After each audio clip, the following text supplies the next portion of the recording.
Hey folks, after just 3 weeks of existence, the Harris Football Podcast is a top 30 podcast overall on iTunes and the third most popular sports podcast in the known universe. I'm as surprised as you are. If your business is looking to connect with our demographic, we encourage you to drop us a line, business@harrisfootball.com. That's right, there's no accounting for taste. But for now, our show is pretty popular and your business can take advantage. Email us, business@harrisfootball.com. Let's get to today's show.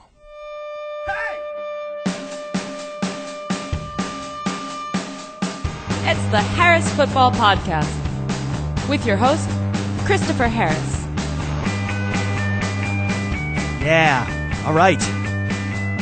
Let's go. Keep the flags coming. Hey, I am Chris Harris. This is the Harris Football Podcast. Thank you very much for listening. Much appreciated. I want to start out with an email from Andrew Jegaro. I hope I'm saying your name right. I really can't say enough about your podcast, and frankly, I've become a little addicted to it. I do spread the word about your show, and I know a lot of listeners are afraid to mention it to their friends or enemies with whom they share a fantasy league. Well, I have a simple suggestion for all the people on how they can help you without showing their hand. I partake in many mock drafts online, and there are tens of millions of people who play fantasy football. Well, conveniently enough, there's a little chat tab in mock draft rooms where you can communicate with others. I have recently started taking advantage of that platform to talk about the Harris Football Podcast. And guess what? The beautiful thing about this is I'm not telling a single person who will impact my own fantasy team. Cheers, Andrew. That's a really nice notion, and I can imagine that I now have a chance to become like the Baba Booey of mock draft rooms everywhere. I appreciate the spirit, Andrew. It's very nice. Hey, I guess everybody should be doing that. Mention the Harris Football Podcast in your mock draft rooms at the risk of me becoming the most hated person in the history of mock draft rooms. I thought that was smart and funny. It does bring me to our Facebook fan page. I mentioned a couple of shows ago, Brian Wagers is the kind soul who started it. You can find it at facebook.com/groups/Harris Football fan page.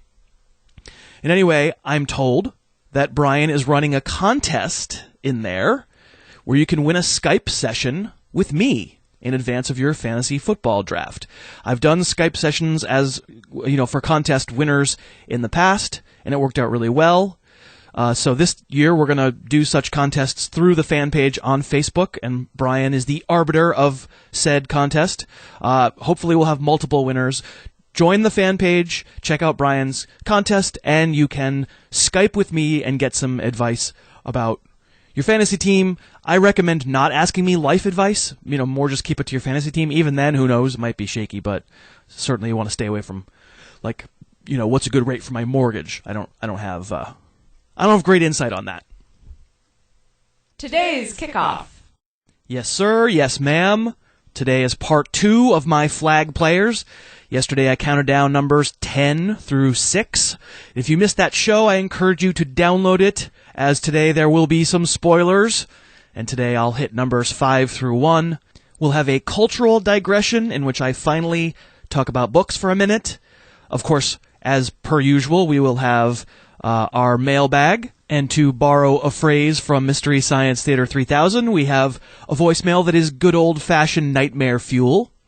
We'll have another great song that I know you'll enjoy, and then Cousin Josh will come by to delight and horrify us with his callous attitude towards humanity. In Thursday night's preseason action, I should mention, Robert Griffin III, also known as Bobby Three Sticks, took a few huge hits and suffered a concussion. Listen, RG3 is way outside my top 20 quarterbacks. I'm not sure Kirk Cousins or Colt McCoy is a huge downgrade from him, so we'll just keep an eye on that situation, but not fret too much about it for fantasy. That's about it for injury news, so let's say we get to the flag players again. Spoiler alert, if you haven't listened to Thursday's show, stop now if you want to be surprised by flag players 10 through 6. There's your obligatory pause. They were Brashad Perryman, Ryan Tannehill, Jimmy Graham, David Cobb, and Deshaun Jackson. Again, flag players are guys I think have a strong combination of talent, opportunity, value at their current ADP. Not players who are guaranteed to be superstars, but guys I'll take as value picks in fantasy drafts. Number 5 on the flag list this year, Marvin Jones, wide receiver of the Bengals. You may recall Jones was one of my breakout players from Monday's podcast, and I'm carrying that over to the flag list. I don't want to go too crazy with Marvin Jones. A.J. Green is the main man in the Bengals passing attack, and with Jeremy Hill and Gio Bernard around, there's every reason to expect a balanced offense in Cincinnati. Plus, you don't want to get too distracted by the fact that Jones scored 10 touchdowns a couple years ago, because it came on only 51 catches, which is an unsustainable ratio, probably. But going back to watch Jones play on tape from 2013, remember, he missed all last year with an ankle injury, I was reminded he's not just some schmo. He's 6'2". He can really fly.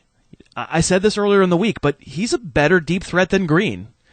You know, Green is a better receiver in every other way. Everything else he does better, more complete. But Jones interests me in the high weekly upside kind of way. He's not a monster with the ball in his hands in the open field, but he is a player defensive backs just could not stay with down the field. Going in the 13th round of standard 12-team fantasy leagues, at that price, I think he's worth a look as a bench guy. Let's see how quickly he gets past Mohamed Sanu on the depth chart. Let's see if A.J. Green can stay healthy. Number 4 on the flag list is Ryan Matthews, late of the San Diego Chargers, currently of the Philadelphia Eagles. I have Matthews as my number 67 overall player. That makes him, 6th rounder, standard 12-team leagues, but you don't have to take him that high. His ADP is currently between 90th and 100th overall. So obviously I acknowledge that Matthews' collarbones have the possibility of vaporizing at any given moment, and that was a huge factor in deciding when he was in San Diego whether you're going to take him, whatever, in the 3rd round, because he was a starter and that was his price. But now, dude, you can have your collarbones replaced by paper mache. If you're DeMarco Murray's backup in a fast-paced offense, after Murray just submitted the 6th most single-season offensive touches in NFL history, I'm taking you in the 8th round. We're all good here. Everybody and their brother is speculating about what the Eagles are going to do with their 2 big free agent running backs. But let's face it, that's all it is, speculation. Until we see them play week 1, when it counts, we're not going to know for sure. And that means it's on the table. It's possible that Matthews gets real work on a regular weekly basis right away. And when he's healthy, sometimes we forget he's a really good player. Later years in San Diego, he finally stopped that pitter-pattering of his feet that I always picked on when I watched his film. He would get to the line and be more decisive. Clearly, Matthews is the most valuable handcuff in fantasy. And if you pay the price for Murray early in your draft, you may pay the price, if you know what I'm saying. But you certainly should reach for Matthews. Even if you don't take DeMarco Murray, there's real value here with Matthews. Possibly a 10-touch per game role, even with Murray healthy, and a great chance that he would be, I would say you'd have to say he's a borderline top 10 fantasy running back if Murray gets hurt. Number 3 on the flag list. I think I mentioned yesterday, the ranking here is somewhat arbitrary. I used to judge these by 4.5 flags, 2.5 flags. Countdowns are more good for radio. So whatever. Number 3. This is definitely number 3, the 3rd best flag player, and that's in stone. Lorenzo Taliaferro, another player who I judged as a potential breakout guy. I almost feel like I don't want to go into another big Ravens running back diatribe here, because if you've been listening to the podcast throughout August, you've heard what I think about Justin Forsett this year enough times. But I also know that our audience is growing every show, and I'm very appreciative for that. And not everyone has the free time to go back through the entire archives, such as they are. So I'll hit the highlights again. Forsett worries me. Not because I think his tape from last year looked fluky. It wasn't fluky. It was good. But he worries me because he's got so many of those traditional risk factors. He'd be 30 in October. He'd been in the league 6 undistinguished years before busting out. He'd never even been over 1,000 yards from scrimmage, let alone 1,500, which what he had last year. And he's 5'8" and way under 200 pounds. I know the Ravens have a very good offensive line, but those risk factors do scare me. There's no question here. Forsett starts off the year as a clear number one.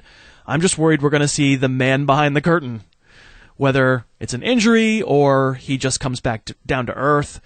And that's where Taliaferro comes in. He's the big back in Baltimore, 225 pounds of ill intent, as they say.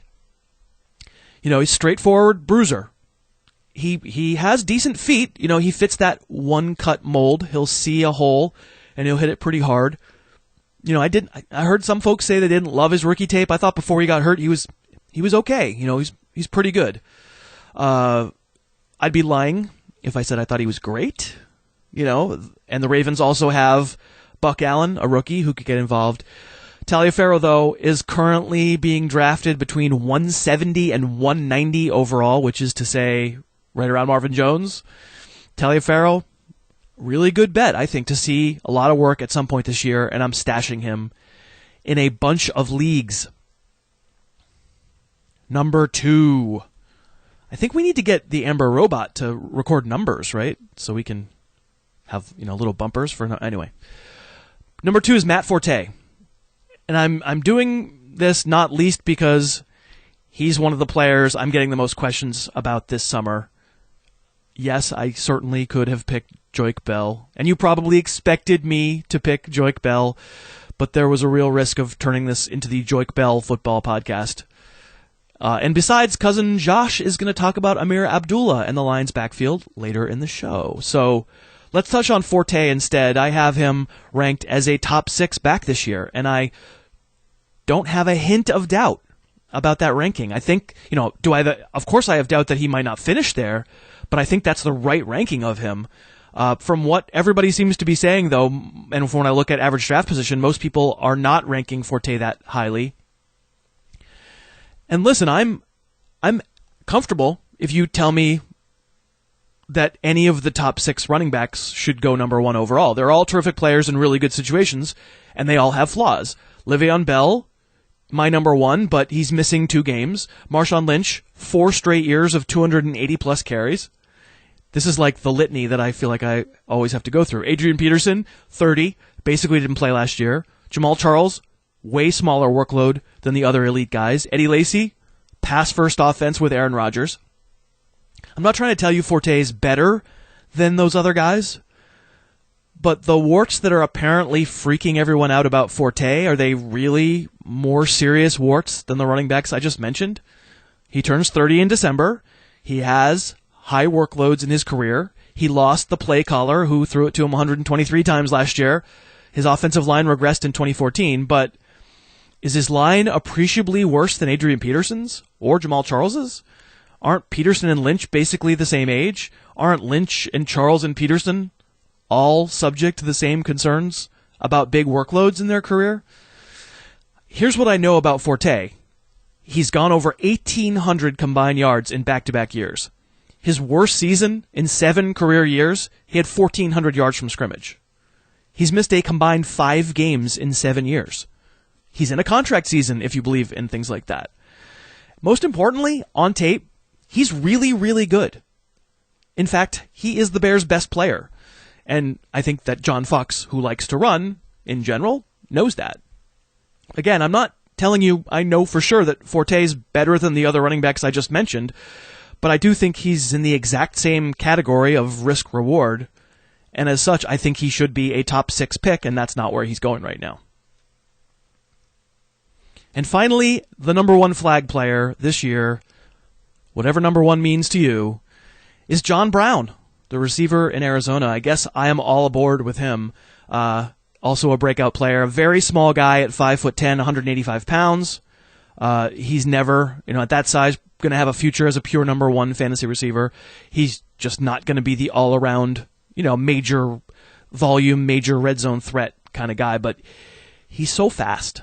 I told you Deshaun Jackson yesterday was on this list too, and they're similar value to Brown. Obviously, he's cheaper, but, similar, I think, upside kind of player. And yet, the player who Smokey Brown gets most compared to is T.Y. Hilton, and with good reason. The same size, both incredibly fast. In fact, totally unscientifically, just watching tape again last night in preparation for this, I'm going to say I think Brown might be a tiny bit faster than Hilton, at least the way, based on the way defensive backs react to them. Both those guys are going to make huge plays this year, and the difference between them, of course, is that Hilton catches passes from Andrew Luck and Brown catches passes from Carson Palmer. But Palmer has his great moments. Michael Floyd's broken fingers have set him back a little bit. Larry Fitzgerald, still very useful, can be a volume guy, more of a possession receiver. I think there's going to be 6 games this year where Brown goes bananas. Is that enough to start him in fantasy? It's a good question. It might depend on your league and on your team, but what I know is this: Hilton's going, on average, the top of the 3rd round, 25th overall, and Brown, on average, is going between number 90 and number 110 overall, depending on what site you look at.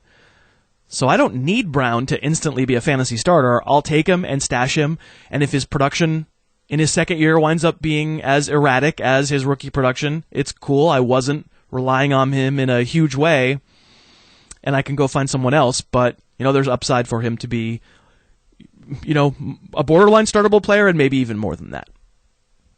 It's time for Pointless Cultural Jabber. And what could be more pointless than reading books, am I right? Many of you emailed, tweeted, Facebooked to me that you missed the book recommendations I used to try and wedge into the Fantasy Underground podcast, and I promised I'd get a quick book mention in, even though the past couple months I've been working 14-hour days, not a lot of time for, anything. But I did spend a peaceful winter in Austin this year, and I can tell you that I reread some of my favorites. Let's see. Looking at the C. Harris shelf, I put them up there kind of in order. I reread London Fields by Martin Amis, The Magus by John Fowles, Raise High the Roof Beams Carpenter, J.D. Salinger, The Moviegoer by Walker Percy, probably a couple others I'm not seeing here right now. But the book I read this spring that I hadn't read before but fell in love with is House of Leaves by Mark Danielewski. So that's what I would talk about just for a second. Beware, total postmodern literary rabbit hole. What's it about? It's stories within stories. There's a troubled guy in L.A. who finds a manuscript in the apartment of a dead old guy, and the manuscript is this intricately researched academic treatise on this documentary film that supposedly was this big deal, except the book tells us actually never existed, so the old guy was maybe just making up all this scholarly research. And then the film itself is about a house that appears to have supernatural qualities. It is quite a book. It is not for beach reading, but I really loved it. It's a cult favorite. Probably many of you have read it, but I recommend it to those who like a challenge. Best of all, for me, this spring, there are message boards on the net where people have just obsessed over all the references. As I said, it's a rabbit hole. Time for the mailbag. Tonight I was driving home from work in Chicago on the freeway, and I saw a luxury car pulled over with the hood up. So I pulled over to help out, and as I walked around the car, I saw a clown fiddling with some wires. I had to ask, are you having a problem with your Jags wires? The clown looked up, rolled his eyes, and said, you sound like Jags wires. I then looked over to the passenger side and saw a guy wearing a Forsett jersey, footy pajamas, and eating a Chipotle burrito. So therefore, I promptly left the scene like Kevin White's trade value in a redraft league. I can only assume that was Harris and Cousin Josh. Have a good day. Bye. You see what I mean by nightmare fuel, don't you? The only thing that's inaccurate there is the idea that either Cousin Josh or I would drive a luxury car. I mean, let's face it. Let's count the references. Jaguars, eye rolls, Forsett, Kevin White, footy pajamas, Chipotle. I mean, we are talking about a new level of gauntlet being thrown down. And the best part is it does come in total nightmare form. So I think you know which voicemail to blame if you have a dream tonight about me in a clown suit. A couple more tweets and an email. On the Cousin Josh tip, Adam Rabinowitz tweets, can we get a video of Cousin Josh? I hear his 40 time is pretty good. Let me clear that up. He's a very small individual. When we are together, I am 3 feet taller, and I would beat him in a foot race. Yes, we're going right back there. Cousin Josh, I'm throwing it down. Let's have a foot race. Jeff Bergeron tweeted and noticed, hey, at Harris Football, while watching your video, there's an ad for trash bags. Clever, targeted marketing, or coincidence? And he sent a screenshot, and it's awesome. It's like my frozen face next to an ad for trash bags. There you go. Mark Jordan, at Panther Hands, tweets, I'm listening to the Flag Edition and thought you were just really excited. Turns out I hit speed 1.5 times button and didn't notice. And an email from Ethan Hurwitz. Just saw Chris Harris in Pennsylvania attempting to blend into a group of Hasidic Jews near Jaime's Kosher Delicatessen. He failed to assimilate with the crowd of Hasids only by virtue of the fact that he was wearing Daisy Dukes instead of heavy black woolen pants. I am confident, however, that this was the only reason he was ultimately discovered. I swear this really happened, Ethan. And remember, if you have a Chris Harris sighting, we've got a hotline. That's where the voicemails are coming from, 786-529-2484. Numbers you do not need to remember because they spell out sunk by a hug. That's sunk by a hug. Harris's Music Digression. Yeah, man, today's show is just chock full. Today's music digression is from Cotillon, their self-titled debut record. It's on Burger Records. I urge you to check it out. The song is called Asteroid. I think you'll find this part awesome. When we wrote to Cotillon to ask permission to use a clip, Jordan from the band told us he's a fantasy football fanatic, and he's in a league that's going into its 10th year. So if you buy Cotillon's music, at least you know your money is going towards fantasy football league fees. Here's Asteroid. If an asteroid hit Earth tonight, I'd finally try and kiss you. If this airplane engine gave and I died, I'd really miss you. If my parachute didn't open after I jumped, I'd be thinking of you. And if I get to become a ghost, I'll try and keep an eye on you. Waiting for your answer, it's so painful. One of the most painful things I think I've ever had to go through.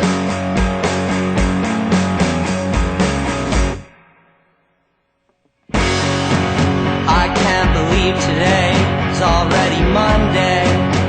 It makes me sick. I've been feeling sick since you ignored my phone call last week. Today's guest.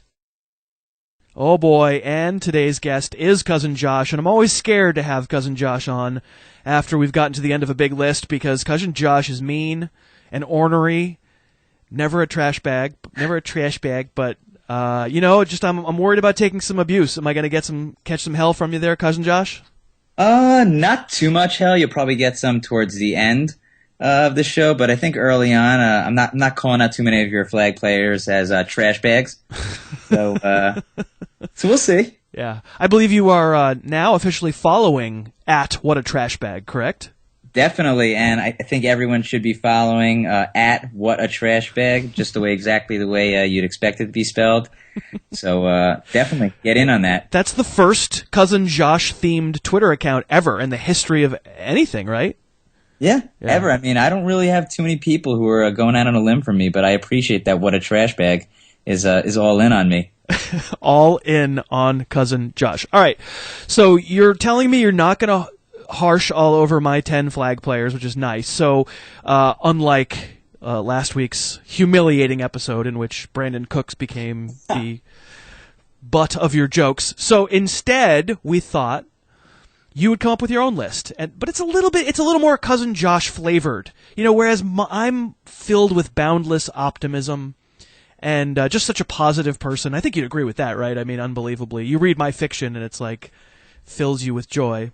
Oh, yeah, you're super optimistic about everything. I mean, then there's me who's kind of pessimistic and down on a lot of things. Right, except for that wasn't true. But anyway, so instead of being positive with flag player, you thought you'd come up with 5, what are you calling them?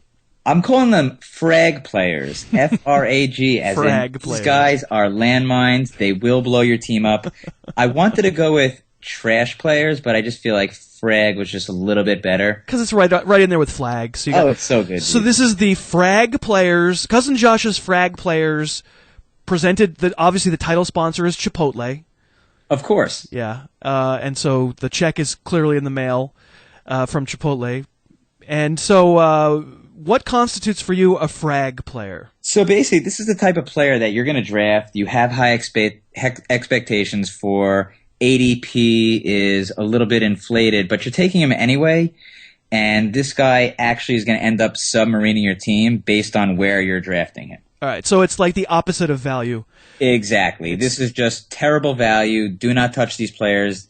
They will pretty much cost you your season. Right, and I always say that I'll take any player at the right price. So we're not saying, these are horrible human beings who have no business wearing uniforms. We're saying that given where they're being drafted and given the potential for them to frag your team, stay far, far away, yeah? Oh, yeah. Yeah. I mean, I wouldn't go near any of these guys. All right. Hit me with your number 1, baby. Or I don't know if it's number 1 or number 5. I don't know. We counting down? Chipotle's very disappointed with this intro, I think. I mean, I guess we'll count down. I mean, I want to save the best for last because I know it's a player that you hold near and dear to your heart. So I'll start off with someone who you probably think is okay, but for me, just a nightmare, which is Peyton Manning. His current ADP, pick number 41. So he's going in the middle of the 4th round as the number 3 QB. You go back a year ago, he finished 4th, threw for 4,700 yards, 39 touchdowns. But you look at what he did down the stretch. Those last 5 games, he scores under 20 points. And I know everyone wants to attribute that. You know better. He was hurt. I know everybody wants to attribute that to the quad injury. But if you take a look at those 5 games at the end of the year, you look at what C.J. Anderson did, and he scored 22 or more in 4 of those 5 games. He hits the end zone 8 times. Now you fast forward to this year, Julius Thomas is gone. So there's much less T's going in the air. That red zone threat is gone. John Fox, gone. You bring in Gary Kubiak. Last 2 places Gary Kubiak was at, Arian Foster is a stud. Forsett is a stud. So, not that I don't think Peyton Manning is going to throw for 4,500 yards and 30 TDs. I mean, that's fine. But I think they're going to go a little bit more on the ground. And the issue to me is, if you're getting 4,500 and 30 touchdowns, isn't that pretty much what Matt Ryan or Tony Romo's doing? A guy you can take in the 7th round? 30 touchdowns seems high. Okay. He can do 30. Ryan can do 30 touchdowns, has done, but doesn't regularly. And no, I mean, I'm pose it to you this way: Yeah. Would you rather take in that middle 4th round a guy like Jordan Matthews, a DeAndre Hopkins, and then later on in the 7th take a guy like Matt Ryan or Romo, or would you rather take Peyton Manning in that middle of the 4th? And group him with Vincent Jackson or Nelson Aguilar or a running back like Isaiah Crowell. I mean, for me, that's just a no-brainer. Yeah, I don't want Isaiah Crowell, but no, I mean, honestly, I think Peyton Manning's fairly valued. I don't think he's a frag player at all. I think you're... Really? Yeah, I think you're looking for reasons not to like a player who's likes to throw up on himself in the playoffs. So let me ask you this. So what do you think his projections are for this year? I mean, you think more than 30 touchdowns? If I get 4,530, he's worth the number 40 pick, number 35 pick. He's absolutely worth it. I don't think he's anywhere worth that. I think you can get, if you want to do that, why not wait another round and take Ben Roethlisberger? Because there's a chance Ben Roethlisberger reverts to what Roethlisberger's been in the past. I mean, Roethlisberger's basically done it 1 year in a row. Peyton Manning's done it 743 years in a row. I think you're out of your mind, Chris. I think you lose Julius Thomas. You're doing this with basically 3 receivers and a run game now and a new coach in there. No, I mean, that's just wrong because they're going to play a lot of 2 tight end sets. I mean, if anything, they're going to something that would bolster your argument is to say they won't have 3 receivers on the field as much. But to say Julius Thomas is gone and they didn't replace him, they replace him with Owen Daniels and Virgil Green, who aren't dynamic, but they're going to catch touchdowns. And you don't factor in the age either. 39 years old, none of this potential issues with the neck, none of this. You're just completely fine with Manning in the middle of the fourth. Yeah, I actually am. I'm perfectly fine with Manning. He's your frag player. He's definitely not mine. He's my flag player. I guess if you had 11 flag players, he probably would have been on your list then. No, I didn't say that.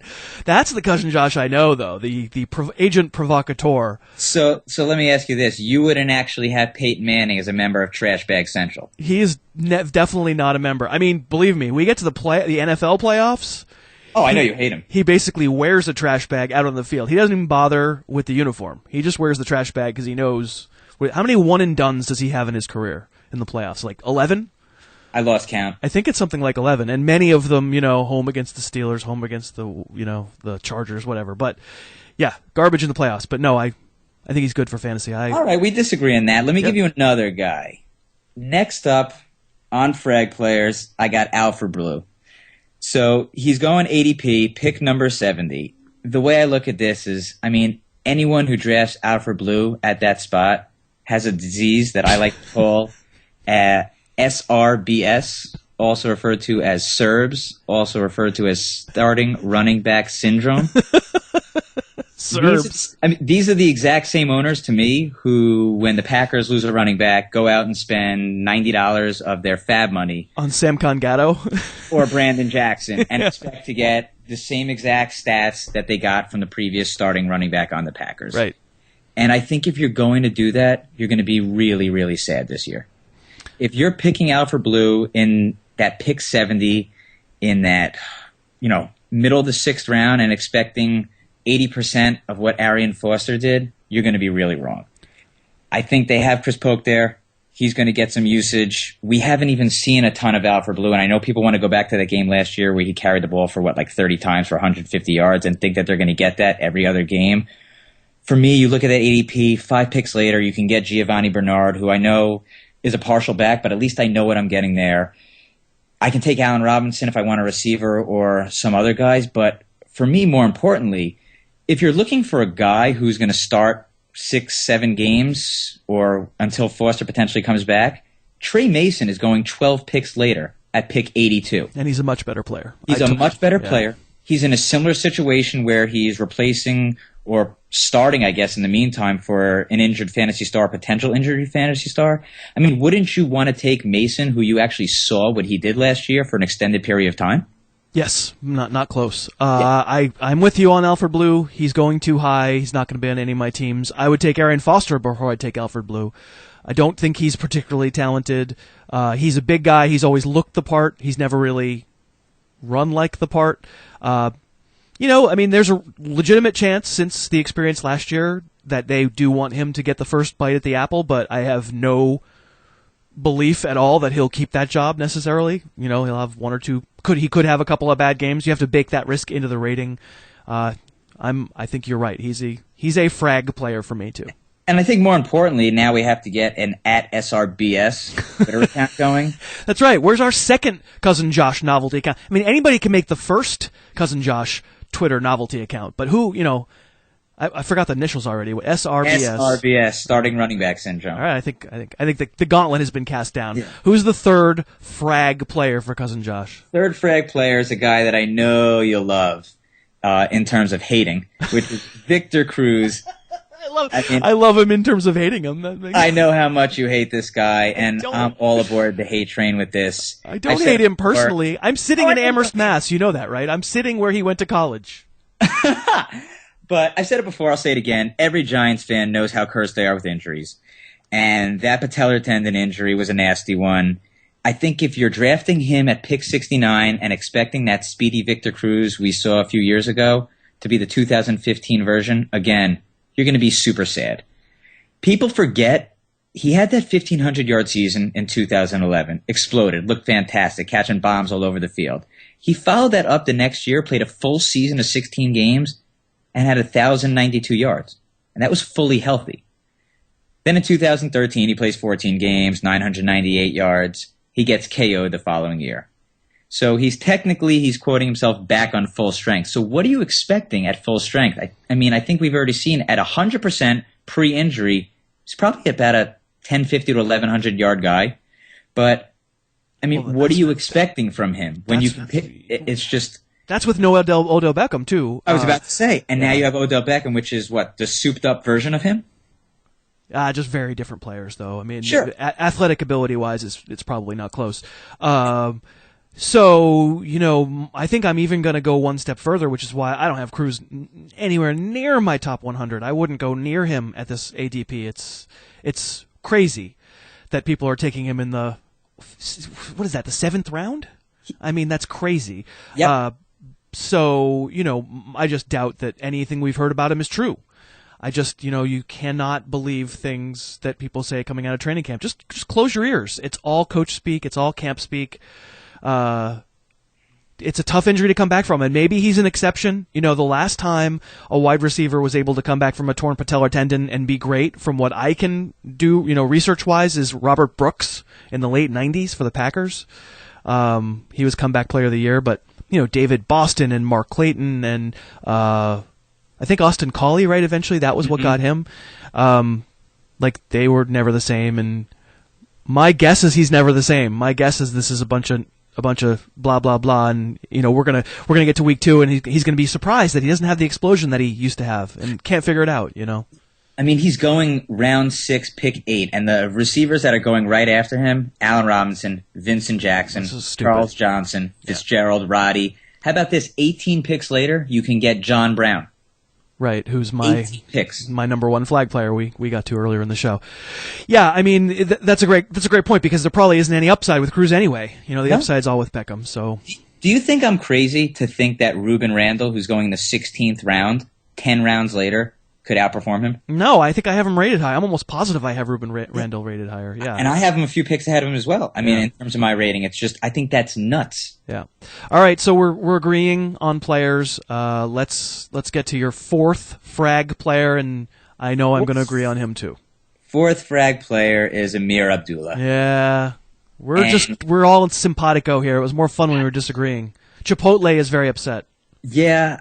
But it's just one of those, listen, I think you and I agree that the upside is there, and it's not about that we don't think he could be a good player. It's that he's being picked number 40. Yeah, that's the crazy. 40th player overall, the 19th running back. There's such a small room of error if you're picking him there. Yeah.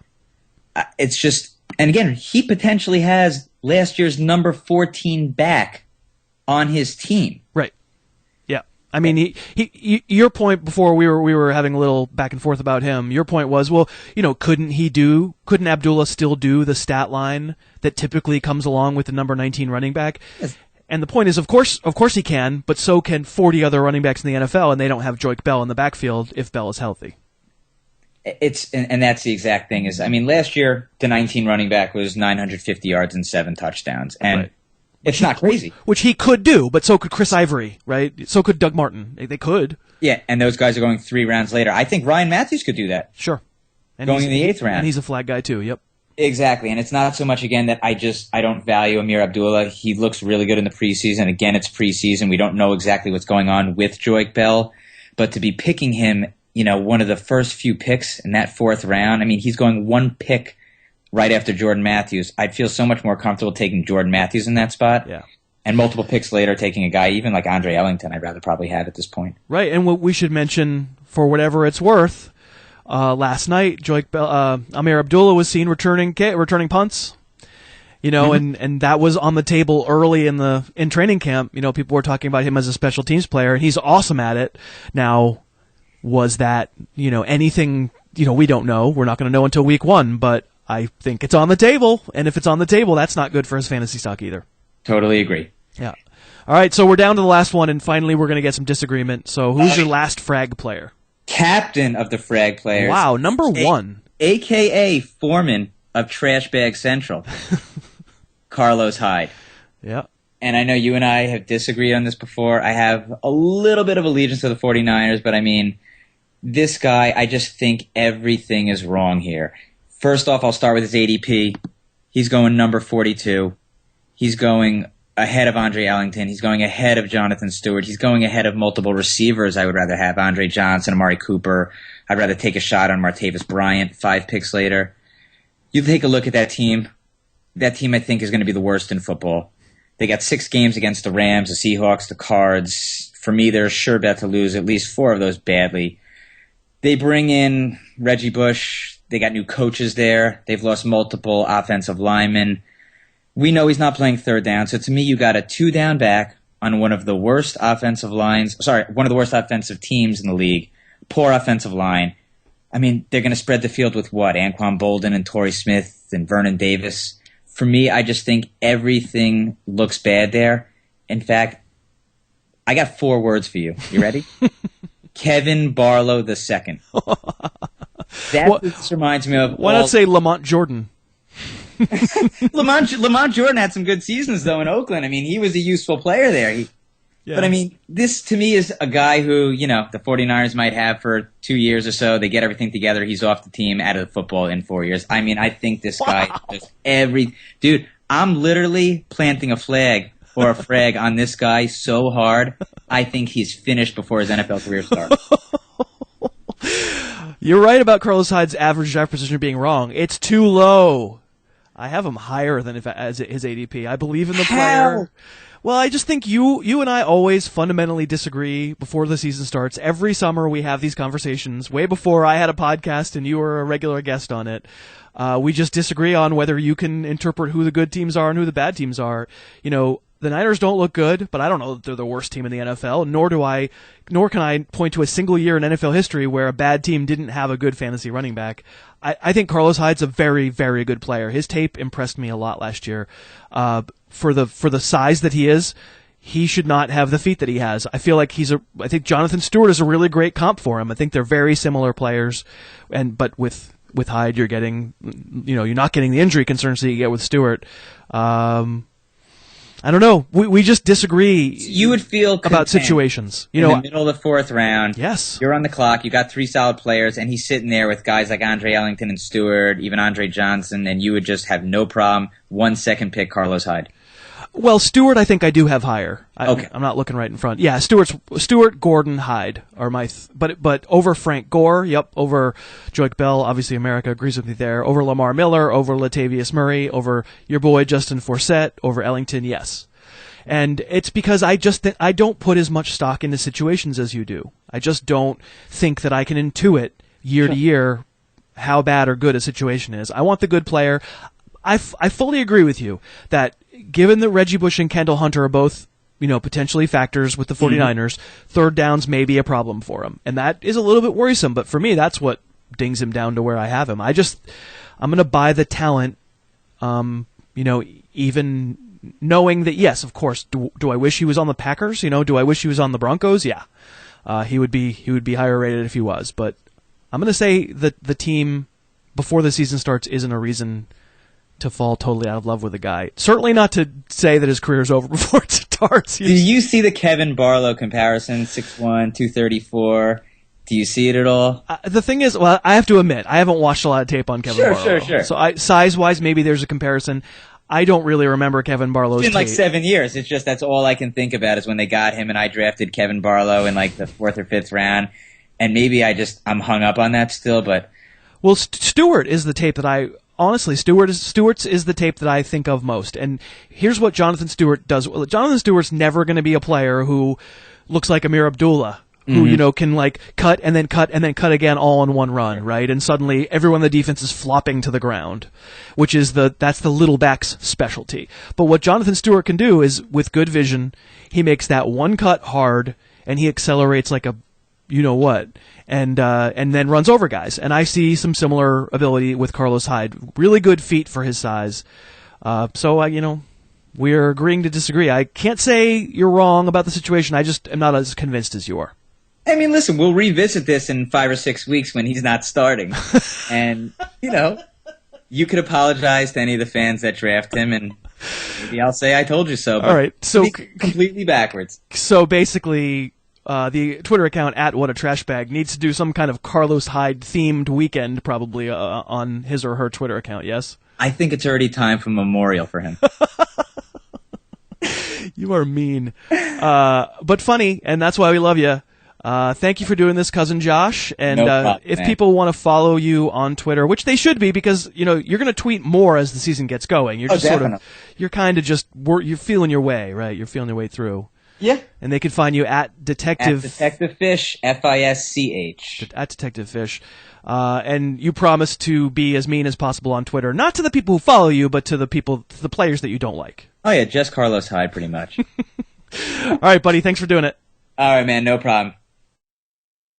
And that is our show. Thanks to Cotillon for letting us use their fun song. Thanks to you for another great week. If you're drafting this weekend, be sure to listen to past shows to get ready. Also, check out my Twitter feed at Harris Football. Hope you're following. I will make note when I've made changes to my ranks page. I'll update them all weekend at harrisfootball.com. Be safe this weekend. Have fun. I'll see you back here on Monday. The Harris Football Podcast's opening theme is Under the Gun by Apex Manor. The end theme is Tooth and Claw by OU Villain. Subscribe to the Harris Football Podcast on iTunes and never miss an episode.